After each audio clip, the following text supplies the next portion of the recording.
O preço da inveja.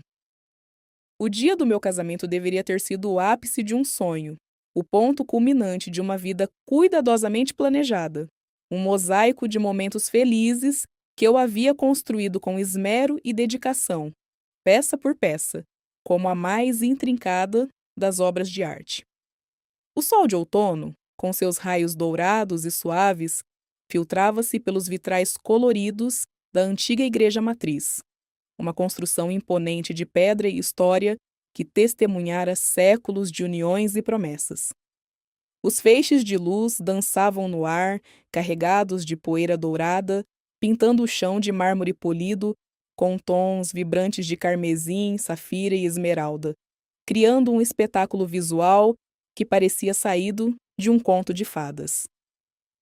O aroma doce e inebriante das lírios brancos, das rosas recém-colhidas e das delicadas frésias preenchia cada canto da nave, misturando-se ao incenso que subia em espirais suaves e à expectativa palpável que pairava sobre os convidados sentados em seus bancos de madeira escura, com sorrisos e olhares curiosos.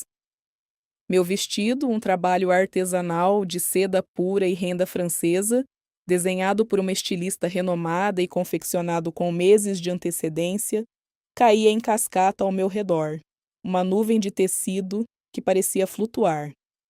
Cada uma das milhares de pérolas bordadas à mão, com uma precisão quase milimétrica, refletia a luz com um brilho suave, quase etéreo, como pequenas estrelas presas ao tecido. Eu me sentia como uma deusa, uma rainha, a personificação da felicidade e da realização, a mulher mais sortuda do mundo. Meu coração batia em um ritmo frenético, uma sinfonia de alegria e nervosismo, uma melodia que parecia ecoar por todo o meu corpo, enquanto eu caminhava lentamente pelo corredor.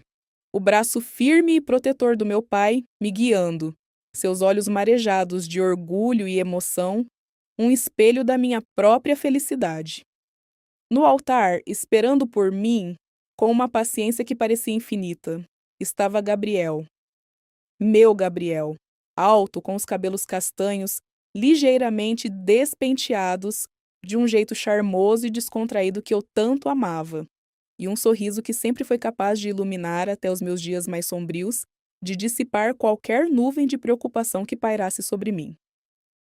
Seus olhos, de um azul profundo como o oceano, em um dia de verão, brilhavam com uma intensidade que prometia um futuro de amor incondicional, de cumplicidade eterna e de aventuras compartilhadas.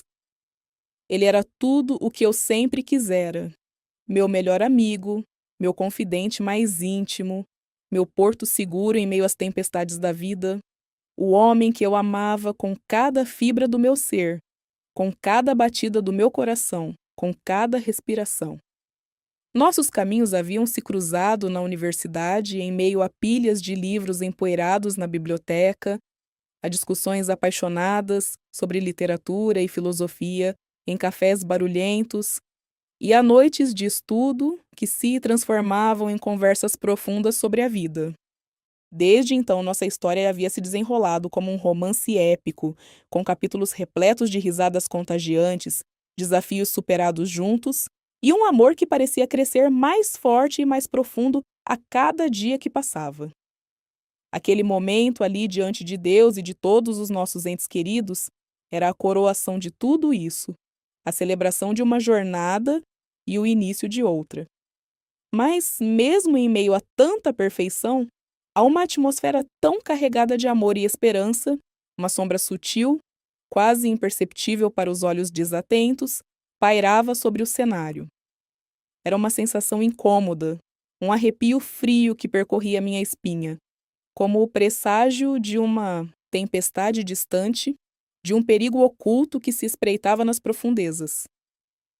Eu tentei ignorá-la, tentei racionalizá-la, atribuindo ao nervosismo natural de uma noiva a magnitude do momento, a pressão de todas as expectativas. Mas a verdade é que, no fundo da minha alma, uma parte de mim já sabia, já sentia o veneno, o sussurro da serpente que se esgueirava nas bordas da minha felicidade pronta para atacar, pronta para destruir. Essa serpente tinha um nome: Isabela. Isabela era minha prima. Não de sangue, não por laços genéticos, mas de criação. Nossos pais eram melhores amigos desde a infância, uma amizade que se estendia por décadas, e crescemos como irmãs, compartilhando segredos juvenis, sonhos ambiciosos e até mesmo o mesmo quarto nas férias de verão na casa da vovó, onde construíamos castelos de areia e inventávamos histórias fantásticas. Ela era linda, de uma beleza mais exótica e vibrante que a minha, com cabelos negros como a noite mais escura e olhos amendoados que pareciam guardar 1000 mistérios, 1000 segredos, 1000 promessas. Sempre foi a mais ousada, a mais impulsiva, a que quebrava as regras sem hesitação e vivia intensamente, buscando cada emoção, cada aventura.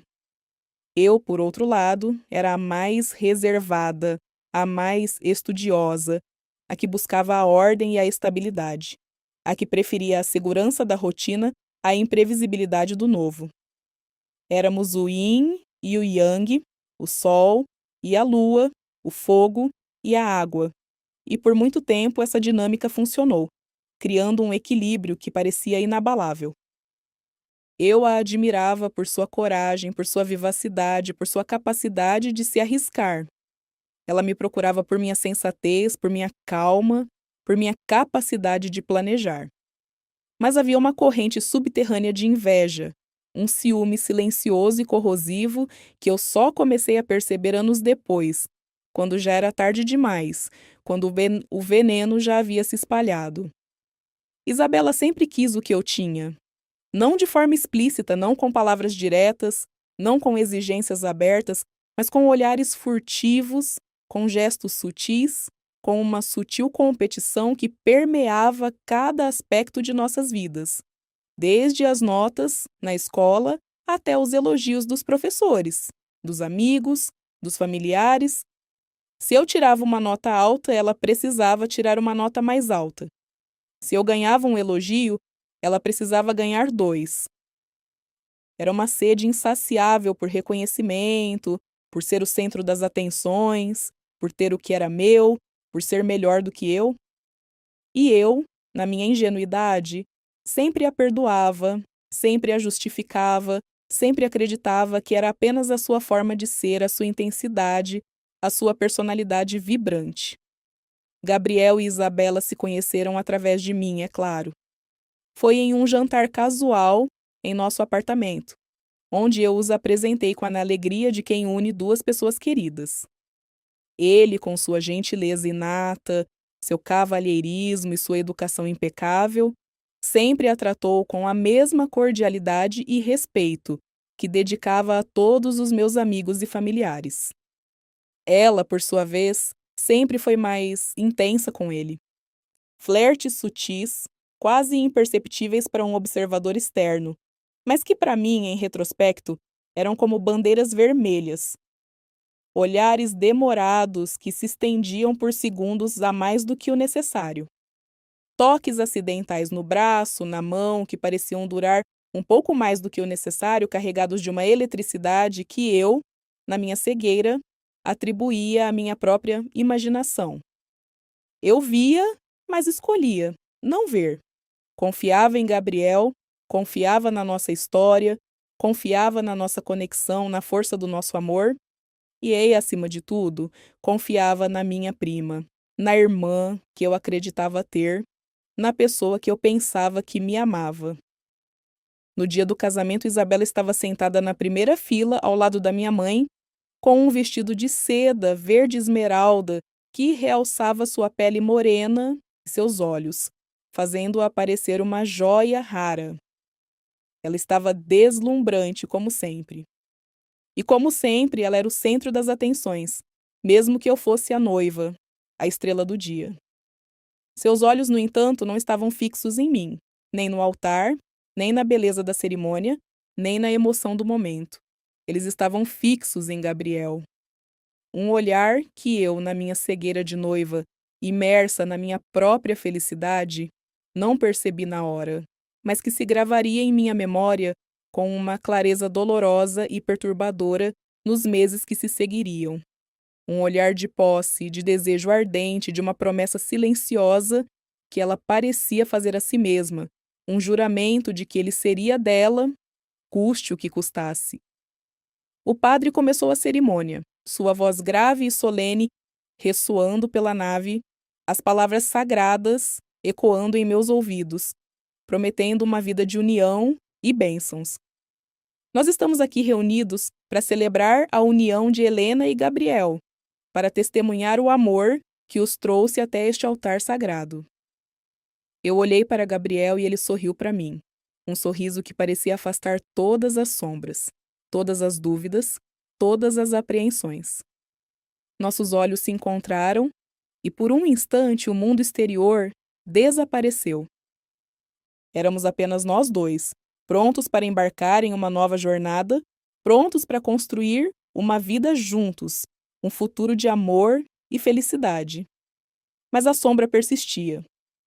O sussurro da serpente, agora mais audível, mais insistente, parecia vir de dentro de mim, de uma parte da minha alma que já pressentia a traição, a dor que estava por vir, a destruição iminente. E eu, na minha inocência, estava prestes a dar o passo mais importante da minha vida, sem saber que o preço da inveja já havia sido pago e que eu seria a única a arcar com as consequências, a única a sentir a dor da traição, a única a carregar o fardo da desilusão.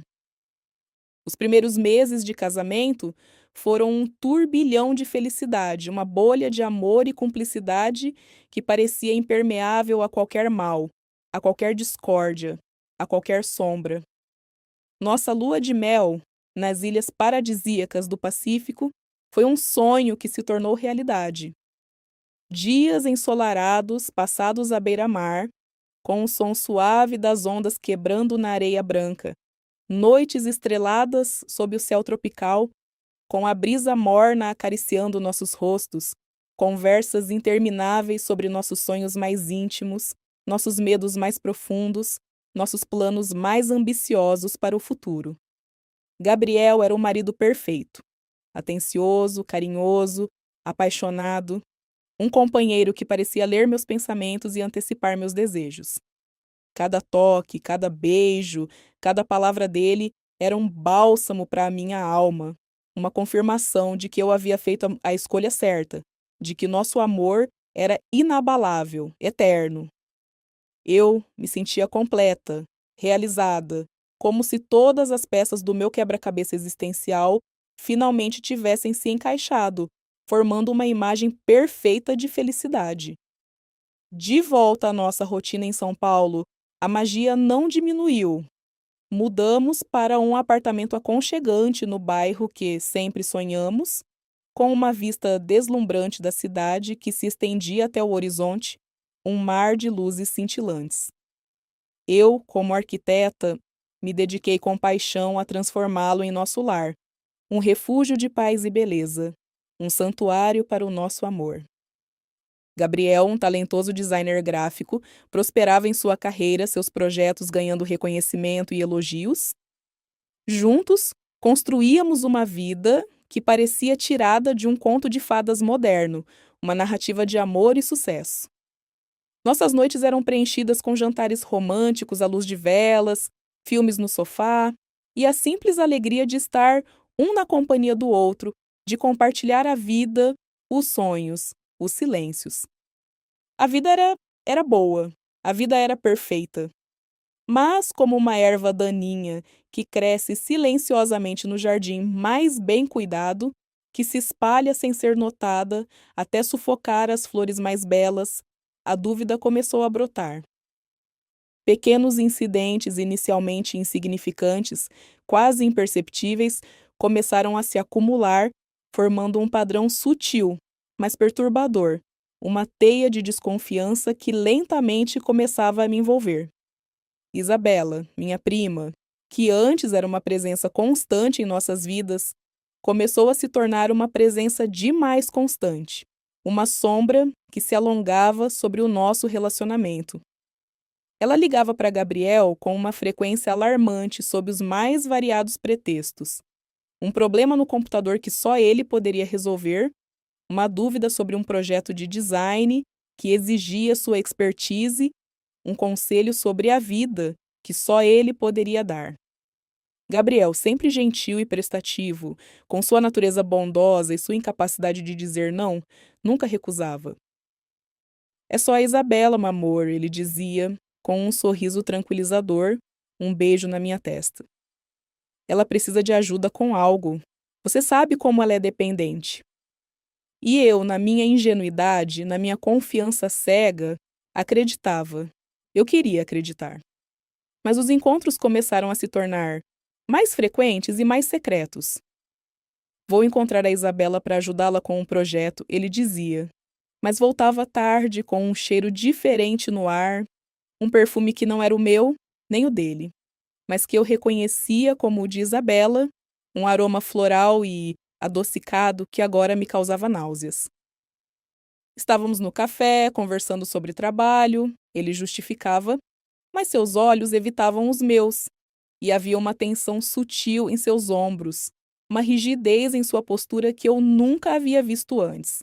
Um sinal de culpa que eu estava começando a decifrar.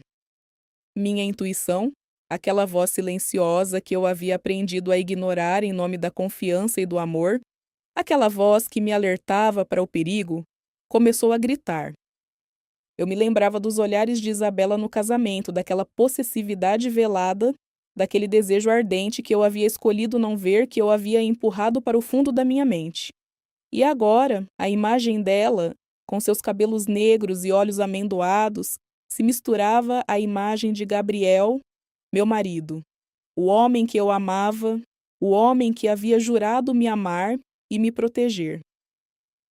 Eu tentei racionalizar, tentei me convencer de que era ciúme, insegurança, a sombra do meu próprio passado que me assombrava, as cicatrizes de antigas decepções que ressurgiam. Eu era uma mulher forte, independente, bem-sucedida em minha carreira. Não podia me deixar consumir por uma paranoia infundada, por uma imaginação fértil.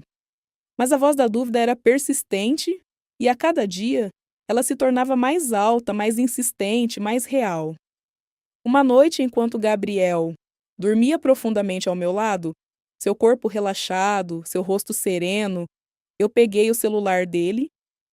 Era algo que eu nunca havia feito antes, algo que ia contra todos os meus princípios de confiança e respeito, algo que me fazia sentir culpada antes mesmo de começar. Mas a necessidade de saber, a necessidade de calar aquela voz insistente em minha mente, a necessidade de ter uma resposta definitiva era mais forte do que qualquer princípio, do que qualquer culpa. Eu desbloqueei o aparelho, meu coração batendo como um tambor em meus ouvidos, um ritmo frenético que parecia ecoar por todo o meu corpo. Naveguei pelas mensagens, pelas redes sociais, pelos e-mails. Nada.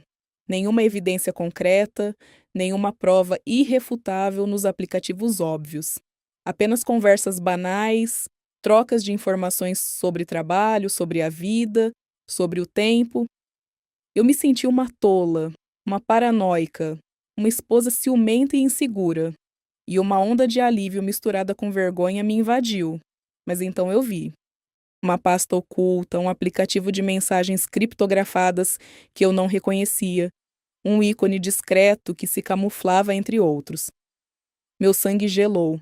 Uma sensação de pavor se apoderou de mim, um pressentimento de que o que eu estava prestes a descobrir mudaria tudo.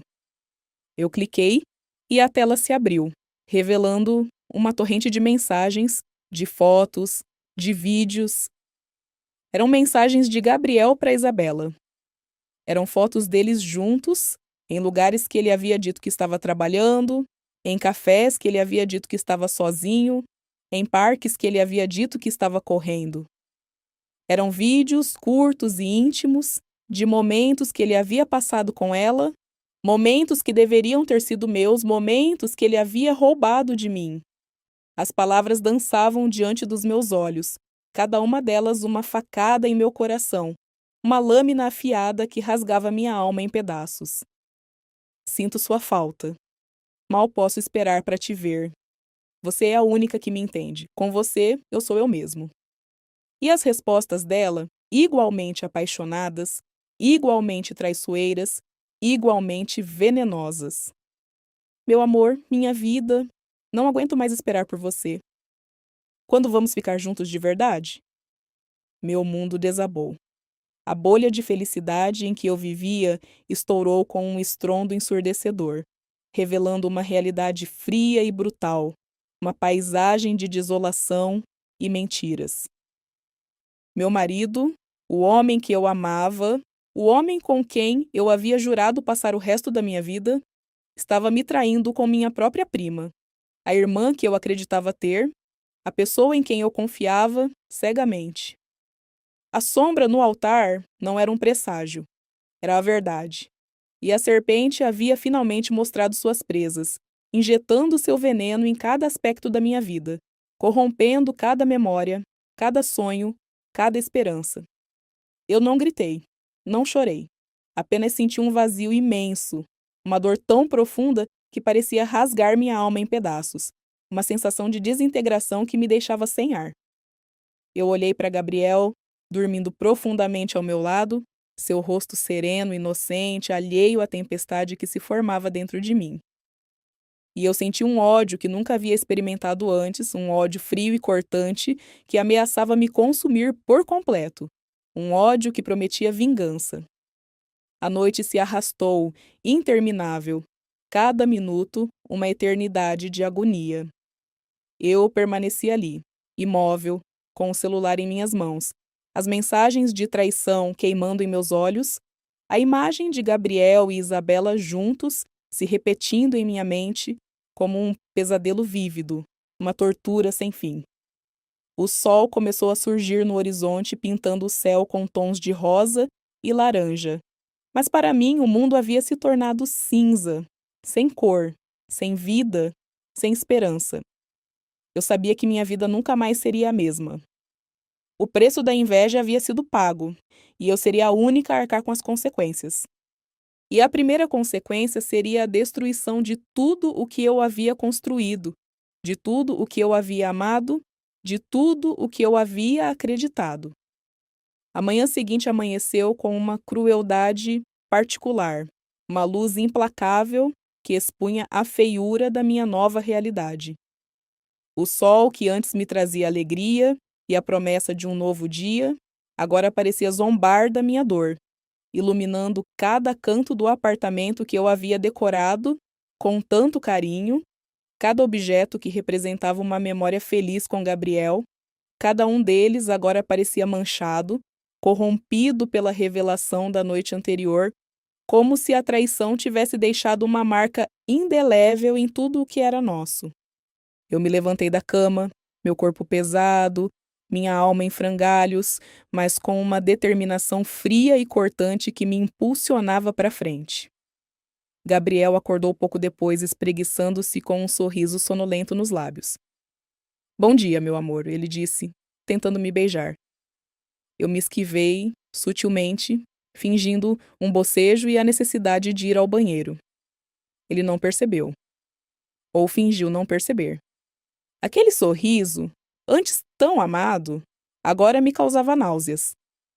A hipocrisia dele era um veneno que eu sentia escorrer por minhas veias. Eu me olhei no espelho do banheiro. Meu rosto estava pálido, meus olhos inchados e vermelhos, mas havia uma nova expressão neles, uma dureza que eu nunca havia visto antes. A antiga Helena, a mulher apaixonada e sonhadora, havia morrido na noite anterior. Em seu lugar havia surgido uma nova Helena, uma mulher ferida, sim, mas também forte, determinada e com uma sede insaciável por justiça. Eu tomei um banho frio, tentando lavar a sujeira da traição, mas a sensação de contaminação persistia. Vesti-me com minhas roupas de trabalho, um tailleur cinza impecável que me dava uma aparência de profissionalismo e controle. Eu precisava de controle. Precisava de uma armadura para enfrentar o dia, para enfrentar Gabriel, para enfrentar o mundo. No café da manhã, A cena era de uma normalidade perturbadora. Gabriel falava sobre seus planos para o dia, sobre um novo projeto que ele esperava conseguir, sobre a previsão do tempo. Eu o ouvia, assentindo ocasionalmente com um sorriso forçado nos lábios, enquanto por dentro eu planejava sua ruína. Cada palavra dele era uma mentira, cada gesto uma farsa. E eu agora era uma participante ativa nessa farsa, uma atriz em um drama que eu não havia escolhido, mas que eu estava determinada a reescrever. Você está um pouco quieta hoje, meu amor, ele disse com um olhar de falsa preocupação. Aconteceu alguma coisa? Eu o olhei nos olhos, um sorriso enigmático nos lábios. Não, Gabriel, apenas pensando no trabalho. Tenho um dia cheio pela frente. A mentira escorregou da minha língua com uma facilidade assustadora. Eu estava me tornando tão boa em dissimular quanto eles. Eu saí para o trabalho, deixando Gabriel em casa, alheio à tempestade que se formava. O caminho até o escritório, que antes era um momento de reflexão e planejamento para o dia, agora era um campo de batalha em minha mente. Eu revisava as evidências, as mensagens, as fotos, os vídeos. Cada uma delas era uma arma em meu arsenal, uma peça em meu plano de vingança. Minha mente, antes um refúgio de criatividade e planejamento arquitetônico, agora era um laboratório de estratégias. Eu passava as horas de trabalho e as noites em claro, revisando as evidências, refinando meu plano, antecipando cada movimento de Gabriel e Isabela. Eu estudava seus hábitos, suas rotinas, suas fraquezas. Eu me tornei uma estrategista, uma general em uma guerra pessoal, determinada a vencer a qualquer custo, a destruir aqueles que haviam me destruído. Eu sabia que não podia confrontá-los imediatamente. A raiva, a dor, a humilhação, tudo isso era muito cru, muito intenso. Eu precisava de tempo para me recompor, para planejar, para agir com precisão cirúrgica. Eu precisava que eles se sentissem seguros, complacentes, para que o golpe fosse ainda mais devastador. A máscara da normalidade que eu usava se tornava mais pesada a cada hora, cada sorriso forçado uma tortura, cada eu te amo de Gabriel uma facada em meu coração.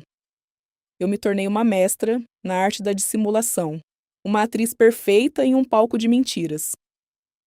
Meus colegas de trabalho me elogiavam pela minha compostura, pela minha dedicação, sem saber que, por trás da fachada de profissionalismo, uma guerra silenciosa estava sendo travada, uma batalha pela minha alma, pela minha dignidade.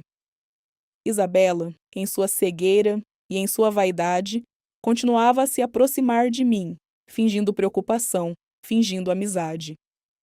Ela me ligava para desabafar sobre seus próprios problemas, para me pedir conselhos sobre Gabriel, sobre como lidar com homens complicados.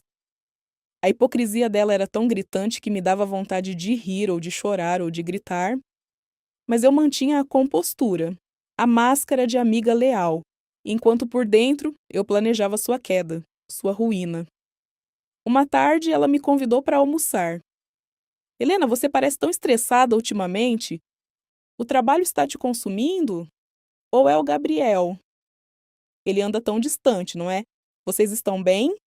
Ela perguntou, com um tom de voz que misturava falsa preocupação e uma curiosidade mórbida, quase sádica. Eu a olhei nos olhos, um sorriso forçado nos lábios, um sorriso que não alcançava meus olhos, que não revelava a tempestade que se agitava dentro de mim. Não, Isabela. Gabriel e eu estamos ótimos. Apenas o trabalho na agência tem sido intenso. E você? Como está o seu novo projeto de design de interiores? Ouvi dizer que é para um cliente muito importante. Aquele que você estava tão animada? Ela sorriu, um sorriso de triunfo que ela não conseguia disfarçar, um brilho de vaidade em seus olhos amendoados. Ah, sim, é um projeto enorme. Está indo muito bem. O cliente está adorando minhas ideias. Acho que este será o meu grande salto na carreira. Finalmente serei reconhecida como mereço. Eu assenti, fingindo admiração, fingindo interesse, enquanto, em minha mente, eu já estava planejando como usar essa informação contra ela. Isabela era conhecida por sua ética profissional questionável, por sua tendência a usar ideias de outros e apresentá-las como suas. Eu sabia de um caso anterior em que ela havia sido acusada de plágio, mas havia conseguido abafar o escândalo com a ajuda de contatos influentes.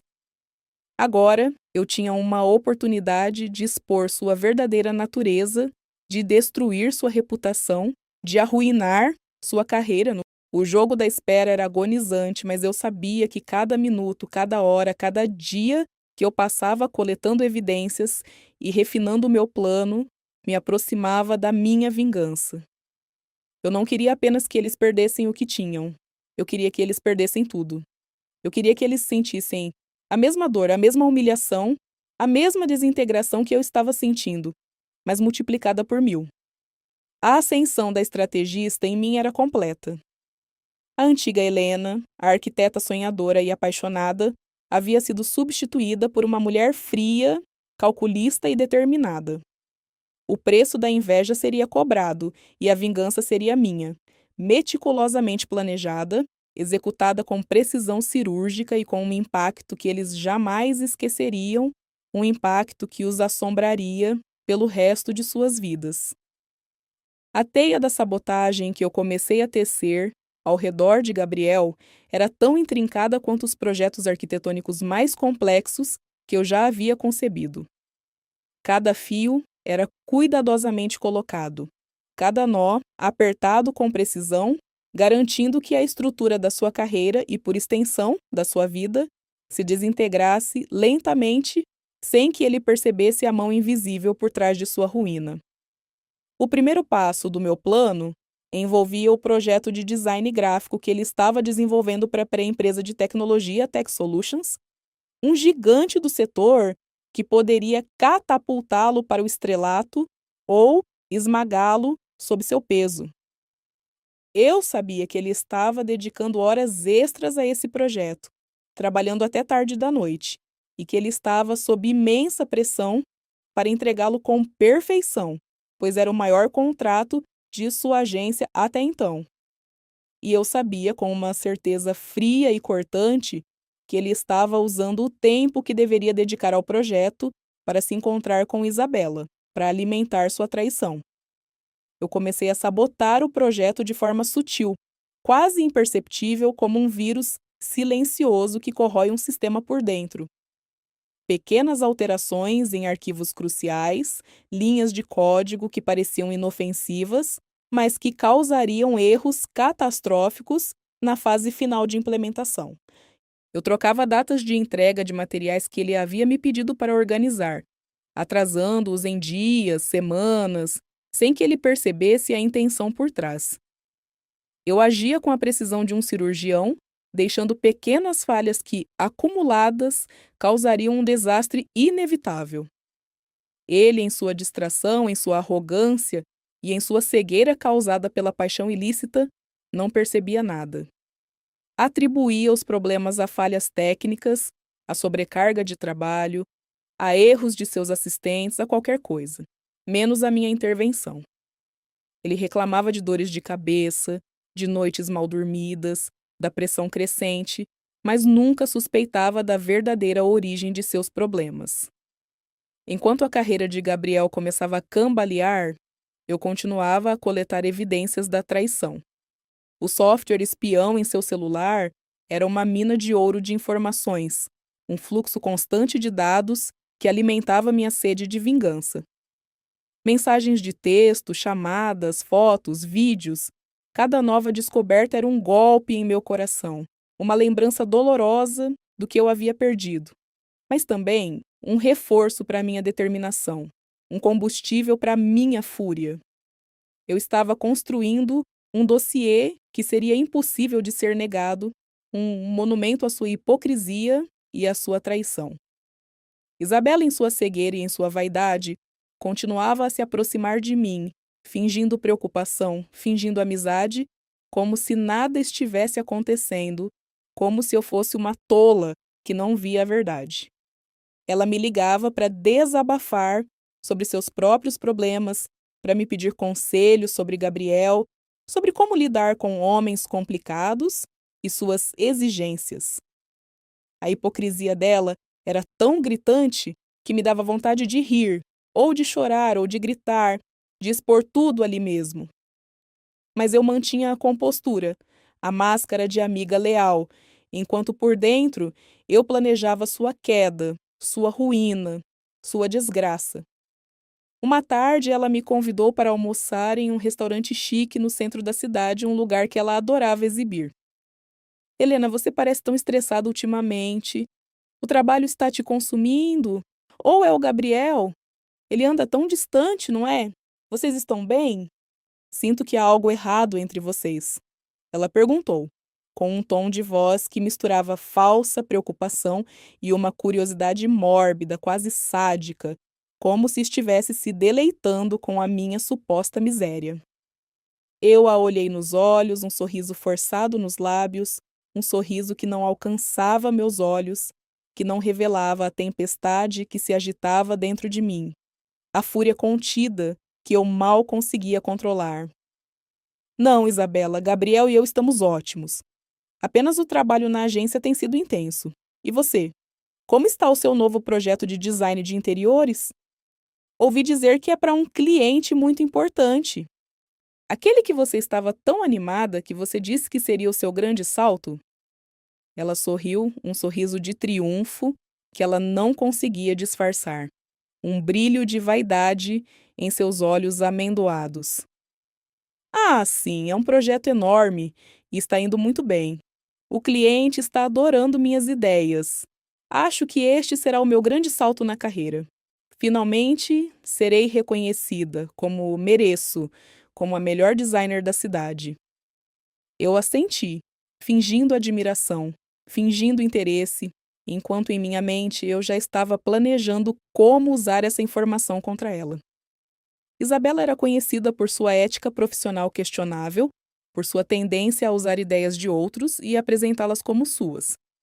Eu sabia de um caso anterior em que ela havia sido acusada de plágio, mas havia conseguido abafar o escândalo com a ajuda de contatos influentes e um bom advogado. Agora, eu tinha uma oportunidade de expor sua verdadeira natureza, de destruir sua reputação, de arruinar sua carreira de forma irreversível. O jogo da espera era agonizante, cada dia uma tortura, cada minuto uma eternidade de agonia. Mas eu sabia que cada minuto, cada hora, cada dia que eu passava coletando evidências e refinando o meu plano, me aproximava da minha vingança. Eu não queria apenas que eles perdessem o que tinham. Eu queria que eles perdessem tudo. Eu queria que eles sentissem a mesma dor, a mesma humilhação, a mesma desintegração que eu estava sentindo, mas multiplicada por 1000, por 1.000.000. A ascensão da estrategista em mim era completa. A antiga Helena, a arquiteta sonhadora e apaixonada, havia sido substituída por uma mulher fria, calculista e determinada. O preço da inveja seria cobrado, e a vingança seria minha, meticulosamente planejada, executada com precisão cirúrgica e com um impacto que eles jamais esqueceriam. Um impacto que os assombraria pelo resto de suas vidas, uma marca indelével em suas almas. O ponto de ruptura chegou de forma inesperada, mas inevitável, como o desabamento de uma represa que cede sob a pressão da água acumulada.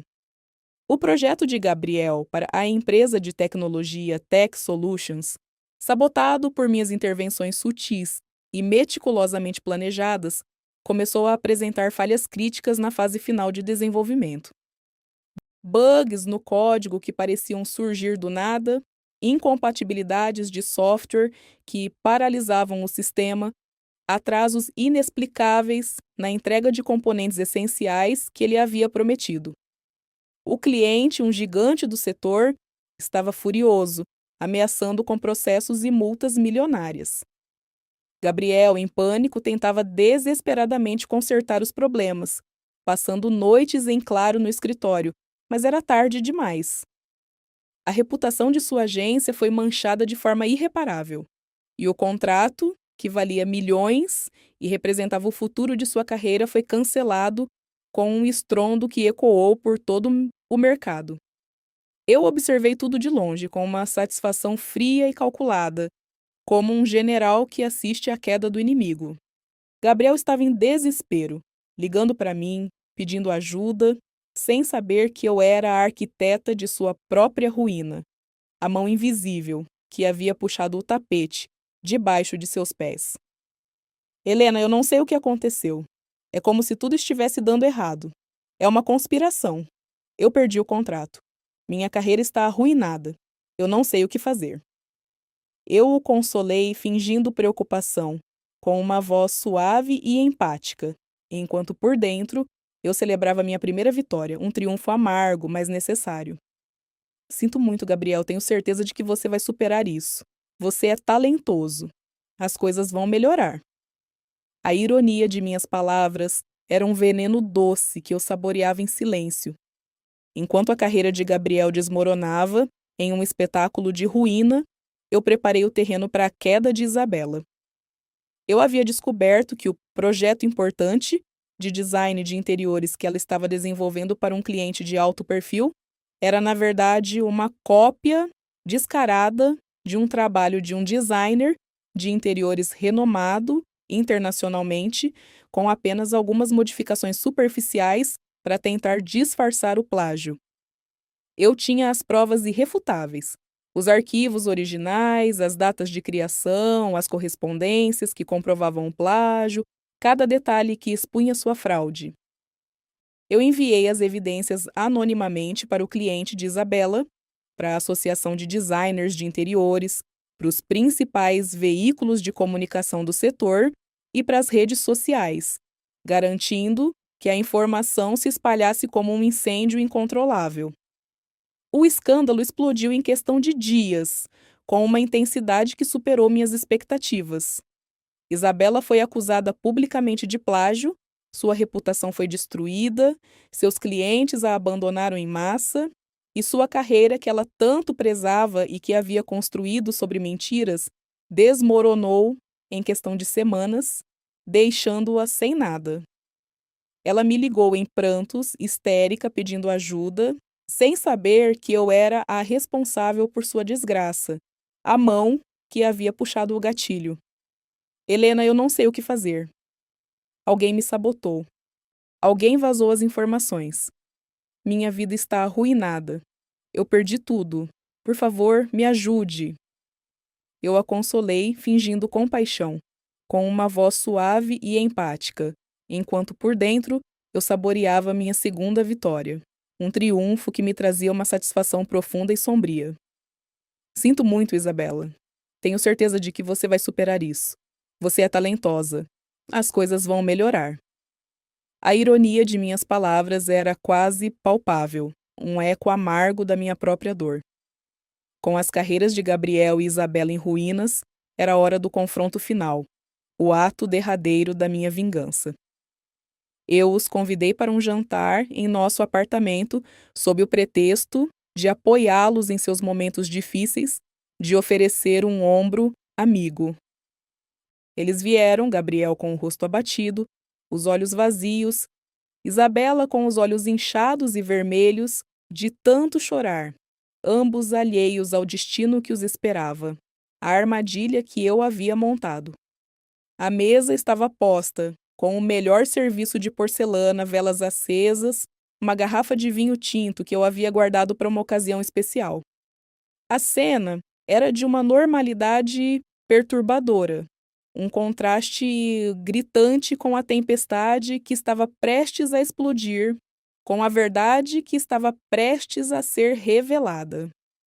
Nós jantamos em um silêncio tenso, pontuado por minhas perguntas preocupadas sobre seus problemas, sobre suas perdas, sobre suas frustrações.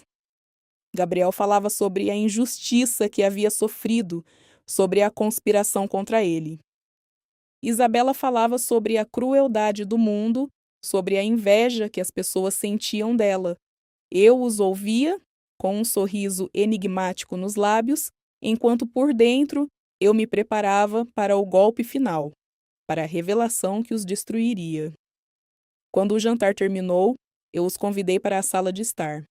Eu me sentei no sofá, Gabriel e Isabela em frente a mim, em cadeiras separadas, como réus em um tribunal. O ar estava pesado, carregado de uma tensão que eles pareciam finalmente começar a sentir, um pressentimento de que algo terrível estava prestes a acontecer. Eu peguei meu tablet, abri o arquivo criptografado e o coloquei sobre a mesa de centro, virado para eles.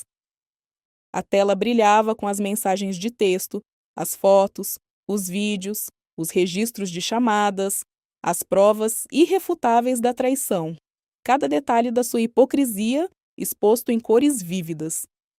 Gabriel e Isabela olharam para a tela, seus rostos se contorcendo em uma mistura de choque, horror e negação.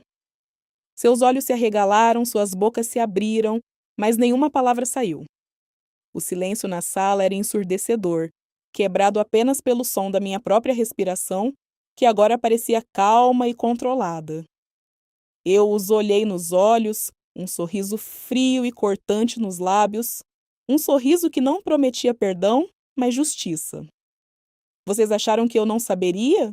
Acharam que eu era uma tola, uma ingênua? Acharam que poderiam me trair, me humilhar, me destruir e sair impunes? Acharam que eu não veria o que estava acontecendo bem debaixo do meu nariz? Gabriel foi o primeiro a reagir. Sua voz, um sussurro rouco, quase inaudível. Helena, eu posso explicar? Por favor. Não há nada para explicar, Gabriel. Eu o interrompi. Minha voz calma, mas carregada de uma fúria contida que o fez encolher, que o fez recuar em sua cadeira. As evidências estão todas aqui. Cada mentira, cada encontro secreto, cada palavra de traição. Eu sei de tudo. Eu sei o que vocês fizeram. Eu sei quem vocês realmente são. Isabela, em pânico, tentou se defender, as lágrimas escorrendo pelo rosto, sua voz embargada. Helena, por favor, não é o que você pensa. Nós nos amamos. Não é o que eu penso? Eu a interrompi novamente, minha voz subindo um tom, mas ainda controlada, cada palavra um golpe preciso. Eu penso que você, Isabela, minha prima, a irmã que eu acreditava ter, me traiu com meu próprio marido. Eu penso que você, Gabriel, o homem que eu amava, o homem com quem eu me casei, me traiu com minha própria prima. Eu penso que vocês são dois traidores, dois mentirosos, dois hipócritas, duas pessoas sem caráter, sem moral, sem respeito. As lágrimas começaram a escorrer pelo rosto de Isabela, mas eu não senti compaixão. Apenas satisfação, uma satisfação sombria e profunda. Gabriel estava pálido, seus olhos fixos na tela, como se estivesse vendo um fantasma, o fantasma de sua própria consciência. Eu perdi tudo por causa de vocês, eu continuei. Minha voz agora um sussurro, mas um sussurro que carregava a força de um trovão, a intensidade de um terremoto. Eu perdi meu casamento, minha confiança, minha paz, minha inocência. Mas vocês também perderam. Perderam suas carreiras, suas reputações, suas vidas sociais. E agora, vocês vão perder o resto. Vão perder a dignidade, o respeito, a chance de recomeçar. Eu me levantei, peguei o tablet e o guardei. Eu já entrei com o pedido de divórcio, Gabriel. E eu vou garantir que você perca tudo o que tem. Cada centavo, cada bem, cada memória. E você, Isabela, eu vou garantir que você nunca mais consiga um emprego neste setor. Eu vou garantir que vocês paguem pelo que fizeram, que sintam na pele a dor que me causaram. Eles me olharam, seus rostos contorcidos em uma mistura de desespero, arrependimento e uma compreensão tardia da magnitude de sua ruína. Mas era tarde demais. O preço da inveja havia sido cobrado e a vingança era minha, completa, absoluta, irreversível. Eu me virei e saí da sala, deixando-os ali, sozinhos em sua ruína, em seu desespero, em sua vergonha. A porta se fechou atrás de mim e eu senti um alívio imenso, uma sensação de libertação que eu não sentia há muito tempo, uma leveza que me permitia respirar novamente. A dor ainda estava lá, uma cicatriz profunda em minha alma, mas agora ela estava misturada com a satisfação da justiça, da vingança, da vitória. Eu sabia que minha vida nunca mais seria a mesma, mas eu havia sobrevivido, eu havia lutado, eu havia vencido. E agora eu estava pronta para reconstruir, para recomeçar, para encontrar a felicidade que eles haviam tentado roubar de mim, para escrever um novo capítulo da minha história, um capítulo de força, resiliência e autodescoberta.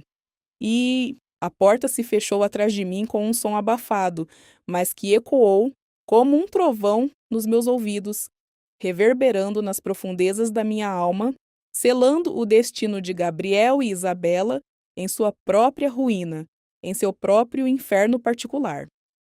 Eu os deixei ali, na sala de estar, do que um dia foi o nosso lar, um santuário de amor e promessas quebradas, agora transformado em um palco de desespero e revelações amargas. Eles estavam afogados em seu desespero, em sua vergonha, em sua culpa, em um silêncio que seria, para eles, mais ensurdecedor do que qualquer grito, mais torturante do que qualquer acusação, mais paralisante do que qualquer condenação. Uma prisão construída por suas próprias escolhas, um labirinto de arrependimento sem saída, um poço de escuridão do qual eu sabia que seria difícil, talvez impossível, emergir. A imagem de seus rostos contorcidos, de seus olhos arregalados de horror e negação, estava gravada a ferro e fogo em minha memória. Uma lembrança vívida da minha vitória, mas também do preço que eu havia pago por ela, das cicatrizes profundas e permanentes que eu carregaria para sempre, um mapa da minha própria jornada de dor e superação, um testemunho silencioso da minha capacidade de resistir, de me reerguer, de lutar por mim mesma. A dor ainda estava lá, uma ferida aberta em minha alma, pulsando com uma intensidade que eu sabia que levaria tempo para cicatrizar, para se transformar em uma marca de superação, em um testemunho da minha resiliência. Mas agora ela estava misturada com uma sensação de libertação, de alívio, de uma justiça que, embora amarga e fria, era necessária, era inevitável, era o único caminho para a minha própria redenção, para a minha própria paz, para a minha própria sobrevivência, para a minha própria sanidade. Eu havia sobrevivido, eu havia lutado, eu havia vencido. Mas a vitória não era o fim da jornada, era apenas o começo de uma nova fase, a fase da reconstrução, da redescoberta, da ressurreição, da reinvenção de mim mesma, da criação de uma nova Helena, mais forte, mais sábia, mais autêntica, mais completa, mais consciente de seu próprio valor e de sua própria força. Os dias que se seguiram foram um borrão de burocracia exaustiva e emoções conflitantes. Uma montanha-russa de sentimentos que me levavam do alívio momentâneo à tristeza profunda, da raiva ardente à melancolia silenciosa, da exaustão física e mental à determinação inabalável, da desilusão à esperança, da amargura à aceitação. O processo de divórcio foi tão doloroso quanto eu esperava. Cada etapa uma lembrança cruel do que havia sido e do que nunca mais seria, do futuro que havíamos planejado e que agora jazia em pedaços, estilhaçado pela traição, pela mentira, pela quebra de confiança, pela destruição de um sonho que eu havia acalentado com tanto carinho. Cada documento assinado, cada reunião com advogados que pareciam falar uma língua estrangeira, cheia de termos jurídicos frios e impessoais, cada discussão sobre a divisão de bens, que um dia havíamos sonhado em construir juntos, era uma facada em meu coração, uma lembrança do que havíamos construído juntos e do que havia sido destruído pela traição, pela mentira, pela inveja que corroía a alma de Isabela e a fraqueza de caráter de Gabriel. Gabriel tentou resistir, tentou negociar, tentou apelar para a minha compaixão, para as memórias de um amor que um dia foi verdadeiro e puro, para a história que compartilhávamos, para a vida que havíamos prometido um ao outro para a família que um dia poderíamos ter tido, mas eu fui implacável. Eu tinha as provas irrefutáveis e ele não tinha como se defender. Não tinha como negar a verdade que estava exposta em cada linha, em cada imagem, em cada gravação, em cada testemunho, em cada detalhe, em cada evidência. Ele perdeu tudo. O apartamento que havíamos decorado com tanto carinho e tantos sonhos, a maior parte de suas economias, sua reputação profissional que ele tanto prezava e que era a base de sua identidade, de seu orgulho, de sua autoestima, de sua vida. Sua agência de design, já abalada pelo escândalo do projeto da Tech Solutions, faliu em questão de meses, deixando-o sem clientes, sem funcionários, sem futuro, sem perspectivas, sem nada. Um homem quebrado, um fantasma de si mesmo. Ele se tornou um pária no mercado, um homem que havia perdido tudo por sua própria arrogância e infidelidade. Um fantasma do que um dia foi, assombrado pelas consequências de suas próprias escolhas, pela sombra de seus próprios erros, pela culpa que o consumia, pela vergonha que o perseguia, pela solidão que o abraçava. Isabela, por sua vez, desapareceu da vida pública com a mesma rapidez com que havia tentado ascender, como uma estrela cadente que brilha intensamente por um breve momento e depois se apaga na escuridão, deixando apenas um rastro de fumaça, uma memória fugaz, um eco distante. O escândalo do plágio a havia destruído completamente, não apenas profissionalmente, mas também socialmente, isolando-a de todos que um dia a admiraram, de todos que um dia a consideraram uma amiga, de todos que um dia a respeitaram. Ela perdeu todos os seus clientes, foi expulsa da Associação de Designers de Interiores e seu nome se tornou sinônimo de desonestidade e fraude. Tentou se mudar para outra cidade, para outro estado, para outro país, mas a internet, com sua memória implacável, nunca a deixou escapar.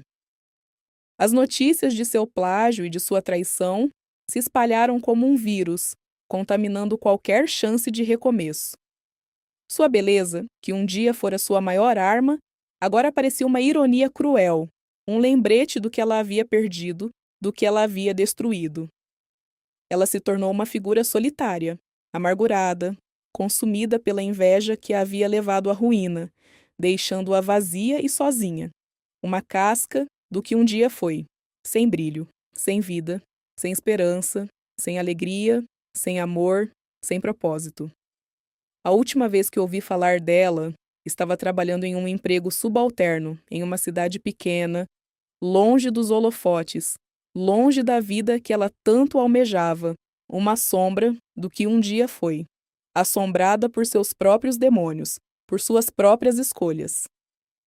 A fase pós-divórcio foi um deserto árido, uma travessia solitária por paisagens emocionais desoladoras. Eu me sentia como uma viajante perdida, sem bússola, sem mapa, apenas com a determinação de seguir em frente, de encontrar um oásis de paz em meio à areia movediça da dor. O apartamento, antes nosso lar, agora parecia um museu de memórias. Cada objeto, cada canto, cada sombra, evocando lembranças de um passado que eu precisava desesperadamente deixar para trás. A solidão era uma presença constante, uma companheira silenciosa que me abraçava nas noites frias, que me fazia questionar minhas escolhas, minha força, minha capacidade de amar novamente. Eu passava horas olhando para o horizonte da cidade, para as luzes que cintilavam na escuridão, imaginando quantas outras histórias de amor e traição se desenrolavam por trás daquelas janelas iluminadas, quantas outras pessoas estavam enfrentando suas próprias batalhas silenciosas. Minha rotina se tornou um refúgio, uma âncora em meio ao caos. Eu me dedicava ao trabalho com uma intensidade quase obsessiva, mergulhando em projetos de arquitetura que exigiam toda a minha concentração, toda a minha criatividade. Cada linha desenhada, cada cálculo feito, cada maquete construída era um ato de resistência, uma forma de canalizar minha dor em algo produtivo, em algo belo. Eu buscava a perfeição em cada detalhe, como se a excelência profissional pudesse preencher o vazio que Gabriel e Isabela haviam deixado em minha vida. Meus colegas de trabalho notavam minha dedicação, minha paixão, mas também a tristeza velada em meus olhos, a ausência do brilho que um dia me caracterizou. Eles me ofereciam palavras de conforto, convites para almoços e cafés, tentativas de me tirar do meu isolamento, mas eu, em minha dor, me mantinha distante, protegendo minha ferida, temendo a vulnerabilidade. As noites eram as mais difíceis, o silêncio do apartamento era ensurdecedor, preenchido apenas pelos meus próprios pensamentos, pelas minhas próprias lamentações. Eu me lembrava dos jantares românticos que Gabriel e eu costumávamos ter, das risadas, das conversas profundas, dos planos para o futuro. Agora, a mesa estava vazia, as velas apagadas, e o único som era o da minha própria respiração, pesada e solitária. Eu chorava em silêncio, as lágrimas escorrendo pelo meu rosto, molhando o travesseiro, um rio de tristeza que parecia não ter fim. Eu questionava tudo: meu julgamento, minha capacidade de amar, minha própria identidade. Quem era eu sem Gabriel? Quem era eu sem o amor que eu acreditava ser eterno? Eu me sentia perdida, fragmentada, como um espelho quebrado em 1000 pedaços, cada caco refletindo uma parte diferente da minha dor. Mas em meio à escuridão, uma pequena chama de resiliência começou a brilhar. Era fraca no início, quase imperceptível, mas estava lá. Eu me lembrava das palavras da minha mãe, da força silenciosa do meu pai, do apoio incondicional dos meus amigos. Eu me lembrava da Helena, que eu era antes de Gabriel, antes de Isabela, a mulher forte, independente, determinada, que havia construído sua própria carreira, seus próprios sonhos. Eu não podia permitir que a traição deles me definisse, que me transformasse em uma vítima amargurada. Eu precisava me reerguer não por eles, mas por mim mesma. Comecei a dar pequenos passos em direção à cura. Primeiro, eu me permiti sentir a dor, a raiva, a tristeza, sem julgamento, sem culpa. Eu escrevia em um diário, despejando todas as minhas emoções no papel, transformando minha angústia em palavras, em uma narrativa de superação. Depois eu comecei a cuidar de mim mesma. Voltei à academia, comecei a correr no parque, a praticar yoga, a meditar. O exercício físico era uma forma de liberar a tensão, de reconectar-me com meu corpo, de sentir a força que ainda residia em mim.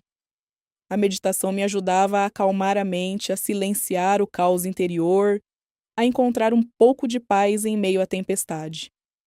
Eu também comecei a me reconectar com as pessoas que realmente importavam. Minha mãe vinha me visitar com mais frequência, trazendo suas comidas caseiras e suas palavras de sabedoria. Meu pai me levava para longas caminhadas no parque, onde conversávamos sobre a vida, sobre o futuro, sobre a importância de seguir em frente. Meus amigos me arrastavam para jantares, para shows, para exposições de arte, me lembrando da beleza do mundo, da alegria de compartilhar momentos com pessoas que me amavam de verdade. Eu comecei a rir novamente, a sorrir, a sentir a leveza da vida, a beleza da amizade, a força da família.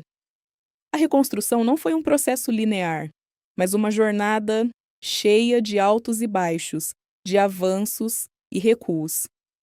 Houve dias em que a dor parecia insuportável, em que a sombra da traição ameaçava me engolir novamente. Mas a cada vez eu me lembrava da minha força, da minha resiliência, da minha determinação de não permitir que eles vencessem. Eu me agarrava na esperança, a promessa de um futuro melhor, de uma nova Helena. Eu decidi vender o apartamento. Era um passo difícil, mas necessário. Eu precisava de um novo começo, de um novo lar, de um espaço que não estivesse impregnado de memórias dolorosas. Encontrei um pequeno loft no centro da cidade, com uma vista panorâmica e uma energia vibrante. Eu o reformei com minhas próprias mãos. transformando-o em um santuário de paz e criatividade, um reflexo da nova mulher que eu estava me tornando. Cada martelada, cada pincelada, cada escolha de cor e textura era um ato de cura, uma forma de construir um novo futuro, um novo lar, uma nova vida. Profissionalmente, eu estava prosperando. Meu trabalho em projetos sustentáveis e inovadores estava ganhando reconhecimento, e eu estava sendo convidada para palestras e conferências. Eu abri meu próprio escritório de arquitetura com uma equipe talentosa e apaixonada. O nome do escritório? Fênix Arquitetura. Era um símbolo da minha própria ressurreição, da minha capacidade de me reerguer das cinzas, mais forte, mais bela, mais determinada do que nunca. Eu estava construindo um legado, não de vingança, mas de criatividade, de inovação, de propósito. Minha vida pessoal também encontrou um novo ritmo, uma nova harmonia, uma nova melodia que ressoava com a paz e a alegria, com a plenitude e a serenidade. Eu me permiti amar novamente, mas com uma cautela e uma clareza que eram os frutos amargos, mas preciosos da minha experiência. Conheci Daniel, um homem gentil e íntegro, um professor de história com um coração tão vasto quanto seu conhecimento, com uma alma tão profunda quanto os séculos que ele estudava, com uma paciência que me acalmava e uma presença que me trazia segurança e estabilidade. Ele não era Gabriel. Não tinha o mesmo brilho impulsivo, a mesma intensidade sedutora, a mesma aura de perigo que Gabriel exalava. Daniel era a calma, a estabilidade, a rocha que eu precisava, o porto seguro em meio às tempestades da vida, o farol que me guiava em meio à escuridão, o alicerce da minha nova felicidade, da minha nova vida.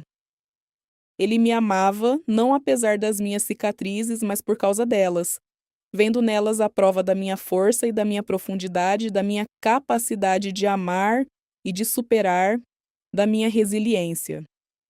Com ele eu aprendi que o amor verdadeiro não é sobre a perfeição, mas sobre a aceitação, sobre a construção de uma parceria baseada na honestidade, no respeito mútuo e na confiança inabalável, sobre a capacidade de ser vulnerável e forte ao mesmo tempo, de crescer juntos, de construir um futuro sólido e feliz.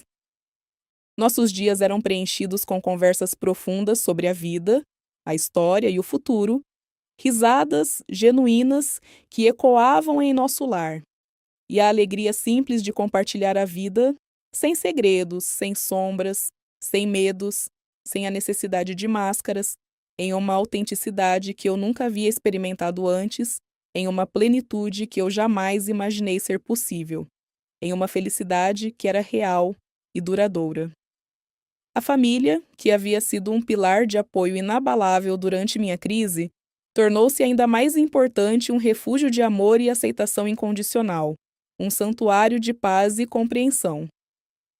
Minha mãe, que havia chorado comigo e me ajudado a juntar os pedaços da minha alma, era agora minha confidente mais próxima, minha melhor amiga, minha conselheira, a voz da sabedoria em meus momentos de dúvida, a força em meus momentos de fraqueza.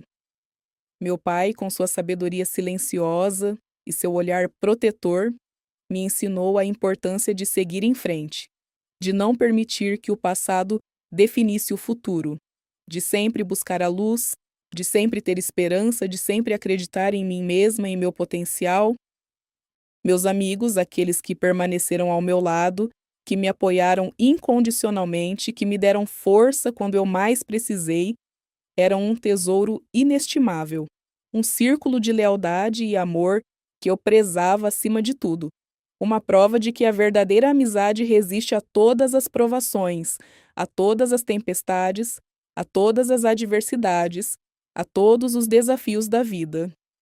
E sobre Gabriel e Isabela, o tempo, o grande curador e o grande juiz havia feito seu trabalho, revelando o verdadeiro destino de cada um, as consequências de suas escolhas, a colheita de suas ações, a justiça implacável da vida. Gabriel, após anos de luta e arrependimento, conseguiu, de alguma forma, reconstruir uma parte de sua vida. Ele se mudou para uma cidade menor, abriu um pequeno estúdio de design e, embora nunca tenha recuperado o brilho de sua antiga carreira, encontrou uma paz modesta em um trabalho mais simples e honesto, longe dos holofotes e das tentações que o haviam desviado de seu caminho, que o haviam corrompido. Ouvi dizer que ele se casou novamente com uma mulher que o amava por quem ele era e não pelo que ele representava, uma mulher que o ajudou a encontrar a redenção e a paz interior, a reconstruir sua vida, a encontrar um novo propósito. Eu não sentia mais raiva, apenas uma melancolia distante, uma aceitação de que cada um colhe o que planta, de que a vida, no final, sempre encontra seu equilíbrio, sua justiça, sua própria forma de retribuição, sua própria forma de ensinar. Isabela, por outro lado, nunca se recuperou completamente. A sombra do plágio e da traição a seguiu por onde quer que fosse. Uma maldição que ela não conseguia escapar. Uma mancha indelével em sua alma, em sua reputação, em sua consciência, em sua existência. Ela tentou vários recomeços em diferentes cidades, em diferentes carreiras, mas a desconfiança era uma barreira intransponível, uma parede que ela não conseguia derrubar, uma reputação que ela não conseguia limpar. Ela se tornou uma figura solitária, amargurada, consumida pela inveja que a havia levado à ruína, deixando-a vazia e sozinha. Uma casca do que um dia foi, sem brilho, sem vida, sem esperança, sem alegria, sem amor. A beleza que um dia a definira murchou, substituída por uma expressão de constante ressentimento, de uma tristeza profunda que a acompanhava em cada passo, em cada olhar, em cada pensamento, em cada momento de sua vida. Eu sentia uma tristeza genuína por ela, uma tristeza pela vida que ela havia desperdiçado, pela pessoa que ela poderia ter sido se não tivesse permitido que a inveja a corroesse por dentro, se tivesse escolhido um caminho diferente, um caminho de honestidade e integridade, de amor e de aceitação. A lição mais profunda que eu aprendi foi que a verdadeira força não reside na capacidade de destruir, mas na capacidade de reconstruir. Não na vingança, que apenas perpetua o ciclo da dor e do ressentimento, mas no perdão. Não o perdão que absolve o outro de suas culpas, mas o perdão que liberta a si mesmo da prisão do ressentimento, da raiva, da amargura, da dor, do passado. Eu havia escolhido a vida, a esperança, o amor, em vez da amargura e do ressentimento que poderiam ter me consumido por completo, transformando-me em uma versão distorcida e sombria de mim mesma. Eu havia escolhido ser a arquiteta da minha própria felicidade, a fênix que se ergueu das cinzas, não para queimar o mundo, mas para iluminá-lo com a luz da minha própria resiliência, da minha própria sabedoria, do meu próprio amor, da minha própria paz, da minha própria autenticidade. Olhando para o horizonte, para o sol que se punha sobre a cidade, pintando o céu com tons de laranja, roxo e dourado, eu senti uma profunda gratidão. Gratidão pela dor que me ensinou, pelas perdas que me fortaleceram, pelas cicatrizes que me tornaram quem eu era, uma mulher mais completa, mais sábia, mais forte, mais humana, mais feliz. O amanhã era uma promessa, um novo capítulo a ser escrito, e eu estava pronta. Pronta para amar, para criar, para viver, para ser a Helena que eu estava destinada a ser, a Helena que havia encontrado a paz em meio à tempestade, a Helena que havia construído um novo legado de confiança, amor e resiliência, um legado que seria um farol para outros, uma inspiração para todos que enfrentam a adversidade. Se você chegou até aqui, já vai clicando no botão de se inscrever e ativando o sininho para não perder as próximas histórias.